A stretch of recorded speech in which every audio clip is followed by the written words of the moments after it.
ভাই যে হলো ওই যে আঙ্গো বুইয়ারাতুন মাদ্রাসা টু ওই যে জোবাইর বাজার, বুইয়ারা টু জোবাইর বাজারের রাস্তা দৈনিক অন্তত হাজার হাজার লোক বাচ্চা কাচ্চা স্কুলে যাতায়াত করে।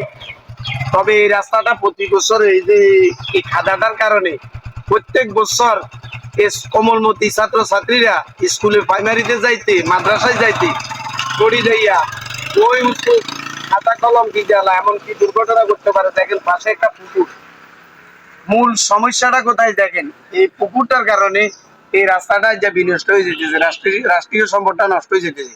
সবাই ভিডিওটা শেয়ার করে দিন। এই পুকুরের পানিটা যদি সরানোর জন্য অন্যদিকে যদি জায়গা হইতো পাইপ টাইপ দিত, তাহলে পুকুরের পানি রাস্তা ঢুকতো না। লোকেশন হইলো চরবাটা সুবর্ণচর চর মসজিদ অ্যাডভোকেট দিদার উকিলের বাড়ির